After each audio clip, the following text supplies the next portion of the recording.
Hello, my friends, and welcome back to another reading of Percy Jackson and the Olympians, The Sea of Monsters. Today, we're going to get right into it with Chapter 4, Tyson Plays with Fire. Mythologically speaking, if there's anything I hate worse than trios of old ladies, it's bulls. Last summer, I fought the Minotaur on top of Half-Blood Hill. This time, what I saw up there was even worse. 2 bulls. And not just regular bulls. Bronze ones the size of elephants, and even that wasn't bad enough. Naturally, they had to breathe fire too. As soon as we exited the taxi, the Grey sisters peeled out, heading back to New York, where life was safer. They didn't even wait for their extra 3 drachma payment. They just left us on the side of the road. Annabeth with nothing but her backpack and knife, Tyson and me still in burned up, tie-dyed gym clothes. "Oh man," said Annabeth, looking at the battle raging on the hill. What worried me most weren't the bulls themselves, or the 10 heroes in full battle armor who were getting their bronze-plated booties whooped. What worried me was that the bulls were ranging all over the hill, even around the backside of the pine tree. That shouldn't have been possible. The camp's magic boundaries didn't allow monsters to cross past Talia's tree, but the metal bulls were doing it anyway. One of the heroes shouted, "Border Patrol, to me!" A girl's voice, gruff and familiar. Border Patrol, I thought. The camp didn't have a Border Patrol. "It's Clarice," Annabeth said. "Come on, we have to help her." Normally, rushing to Clarice's aid would not have been high on my to-do list.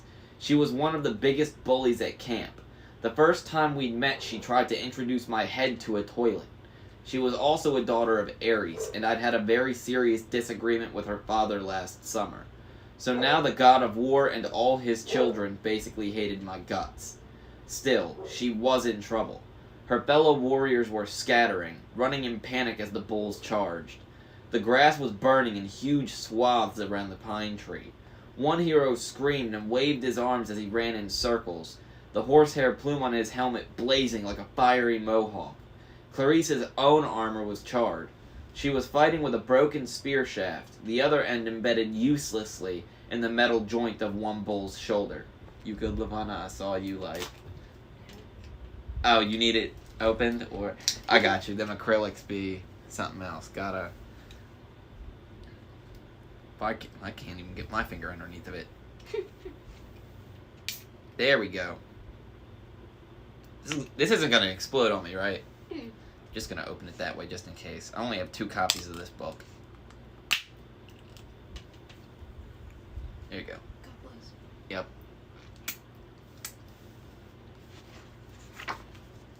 Alright, let's see where we leave off. Metal joint of one bull's shoulder. There we go. I uncapped my ballpoint pen. It shimmered, growing longer and heavier until I held the bronze sword Anaklusmos in my hands. "Tyson, stay here. I don't want you taking any more chances." "No," Annabeth said. "We need him." I stared at her. "He's mortal. He got lucky with the dodgeballs, but he can't..." "Percy, do you know what those are up there?" "The Colchis bulls, made by Hephaestus himself.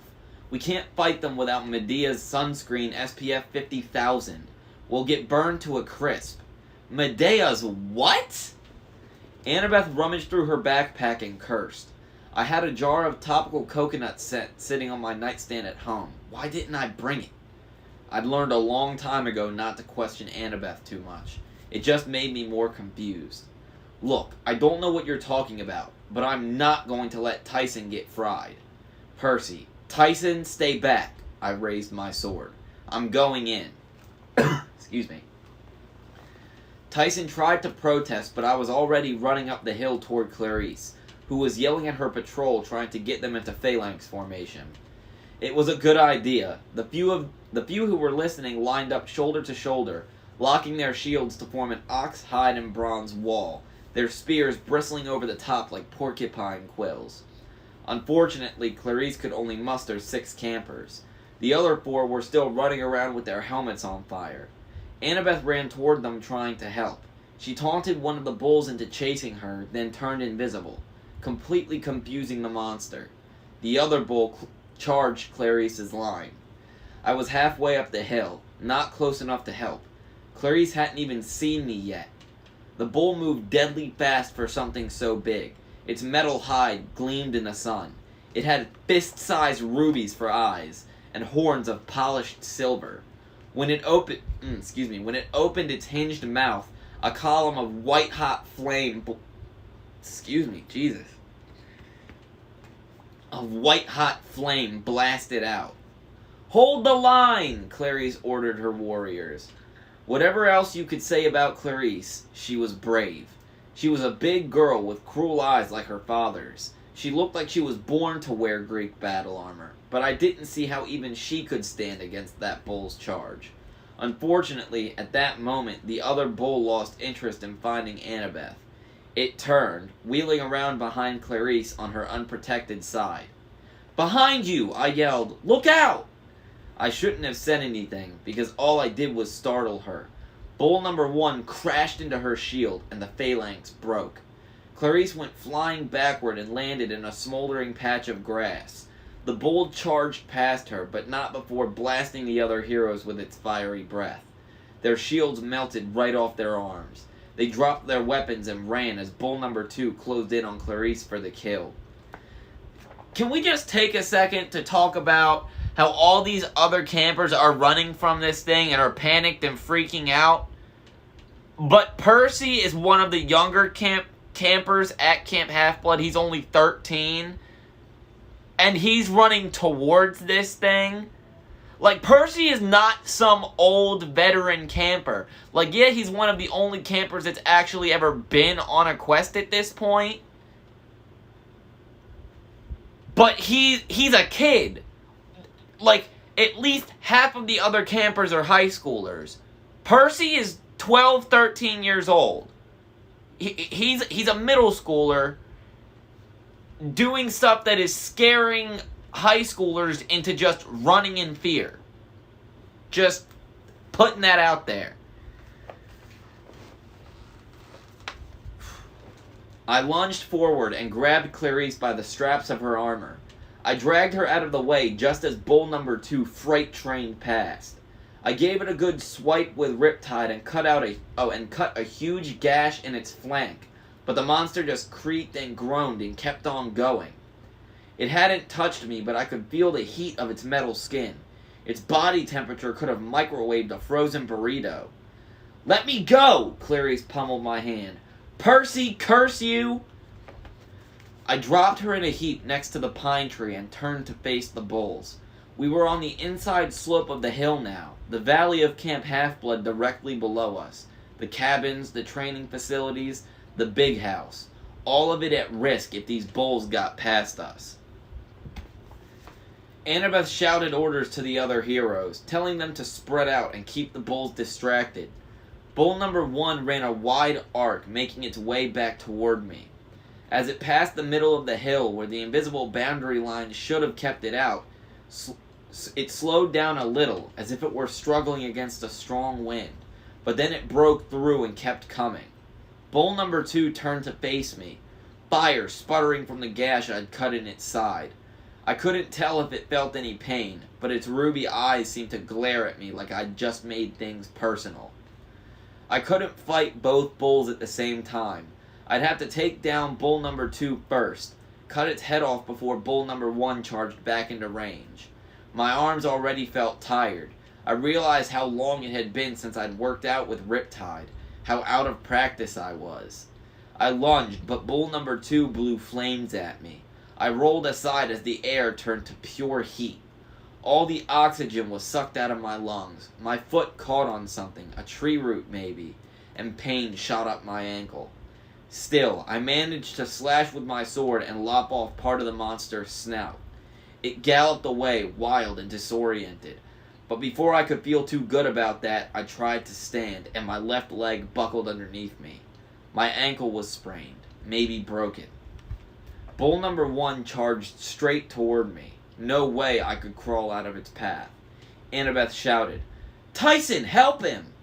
Somewhere near, toward the crest of the hill, Tyson wailed, "Can't get through! I, Annabeth Chase, give you permission to enter camp." Thunder shook the hillside. Suddenly Tyson was there, barreling toward me, yelling, "Percy needs help!" Before I could tell him no, he dove between me and the bull, just as it unleashed a nuclear firestorm. Pause. Something just hit me, and maybe it's because I'm reading it out loud for the first time. Things that aren't allowed in Camp Half-Blood are allowed in Camp Half-Blood if you give them permission to enter. And they didn't feel like that was important information to tell Sally. Like, the baby mama of Poseidon, birth giver of the most powerful demigod on the planet, shouldn't know that, hey, all you have to do is tell Percy to say, "I, Percy Jackson, give you permission to enter camp," and you can just waltz right in. That would have helped avoid so many problems in Book 1. 85% of problems in Book 1 would have been solved by just that quick conversation. Okay, anyway. Unleash the nuclear firestorm. "Tyson!" I yelled. The blast swirled around him like a red tornado. That's a DC copyright. I could only see the black silhouette of his body. I knew with horrible certainty that my friend had just been turned into a column of ashes. But when the fire died, Tyson was still standing there, completely unharmed. Not even his grungy clothes were torched. The bull must have been as surprised as I was, because before it could unleash a second blast, Tyson balled his fist and slammed them into the bull's face. "Bad cow!" His fist made a crater where the bronze bull's snout used to be. 2 small columns of flame shot out of its ears. Tyson hit it again, and the bronze crumpled underneath his hands like aluminum foil. The bull's face now looked like a sock puppet pulled inside out. "Down!" Tyson yelled. The bull staggered and fell on its back. Its legs moved feebly in the air, steam coming out of its ruined head in odd places. Annabeth ran over to check on me. My ankle felt like it was filled with acid, but she gave me some Olympian nectar to drink from her canteen, and I immediately started to feel better. There was a burning smell that I later learned was me. The hair on my arms had been completely singed off. "The other bull?" I asked. Annabeth pointed down the hill. Clarice had taken care of bad cow number 2. She'd impaled it through the back leg with a celestial bronze spear. Now, with its snout half gone and a huge gash in its side, it was trying to run in slow motion, going in circles like some kind of merry-go-round animal. Clarice pulled off her helmet and marched toward us. A strand of her stringy brown hair was smoldering, but she didn't seem to notice. "You ruin everything!" she yelled at me. "I had it under control." I was too stunned to answer. Annabeth grumbled. "Good to see you too, Clarice." "Ah!" Clarice screamed. "Don't ever try saving me again." "Clarice," Annabeth said, "you've got wounded campers." That sobered her up. Even Clarice cared about the soldiers under her command. "I'll be back," she growled, then trudged off to assess the damage. I stared at Tyson. "You didn't die." Tyson looked down like he was embarrassed. "I am sorry. Came to help. Disobeyed you." "My fault," Annabeth said. "I had no choice. I had to let Tyson cross the boundary line to save you. Otherwise you would have died." "Let him cross the boundary line?" I asked. "But, Percy," she said, "have you ever looked at Tyson closely? I mean, in the face. Ignore the mist and really look at him. The mist makes humans see only what their brains can process. I knew it could fool demigods too, but..." I looked Tyson in the face. It wasn't easy. I'd always had trouble looking directly at him, though I'd never quite understood why. I thought it was because he always had peanut butter in his crooked teeth. I forced myself to focus at his big lumpy nose, then a little higher at his eyes. No, not eyes. One eye. One large, calf-brown eye right in the middle of his forehead, with thick lashes and big tears trickling down his cheeks on either side. Tyson, I stammered. You're a Cyclops, Annabeth offered. A baby by the looks of him. Probably why he couldn't get past the boundary line as easy as the bulls. Tyson's one of the homeless orphans. One of the what? They were in almost all the big cities, Annabeth said distastefully. They're mistakes, Percy. Children of nature, spirits, and gods. Well, one god in particular, usually. And they don't always come out right. No one wants them. They get tossed aside. They grow up wild on the streets. I don't know how this one found you, but he obviously likes you. We should take him to Chiron. Let him decide what to do. But the fire, how? He's a Cyclops. Annabeth paused as if she were remembering something unpleasant. They work the forges of the gods. They have to be immune to fire. That's what I was trying to tell you. Pause. Excuse me. Tyson, unwanted, undesirable, something wrong with him Cyclops, who later grows up to lead the Cyclops armies on Olympus. Can we get some character development in the chat, please? Redemption arc if I ever heard one. Fuck Sasuke Uchiha. Fuck Zuko. Sorry. Lavana is a Sasuke Uchiha stan, so she just looked at me dirty. Fuck Sasuke Uchiha. Fuck Prince Zuko. Tyson. Tyson has one of the greatest redemption arcs in all of fiction. Stop fucking playing with me. She's over here just looking at me like I'm speaking a foreign language. For Tyson. Damn right for Tyson. Yeah, peanut butter, bitch. Yes, peanut butter. Alright. I was completely shocked. How had I never realized what Tyson was? But I didn't have much time to think about it just then. The whole side of the hill was burning. Wounded heroes needed attention. And there were still 2 banged-up bronze bulls to dispose of, which I didn't figure would fit in our normal recycling bins. Clarice came back over and wiped the soot off her forehead. Jackson, if you can stand, get up. We need to carry the wounded back to the big house. Let Tantalus know what's happened. Tantalus? I asked. The activities director, Clarice said impatiently. Chiron is the activities director. And where's Argus? He's head of security. He should be here. Clarice made a sour face. Argus got fired. You two have been gone too long. Things are changing. But Chiron, he's trained kids to fight monsters for over 3,000 years. He can't just be gone. What happened? That happened, Clarice snapped. She pointed to Talia's tree. Every camper knew the story behind the tree. 6 years ago, Grover, Annabeth, and 2 other demigods named Talia and Luke had come to Camp Half-Blood chased by an army of monsters.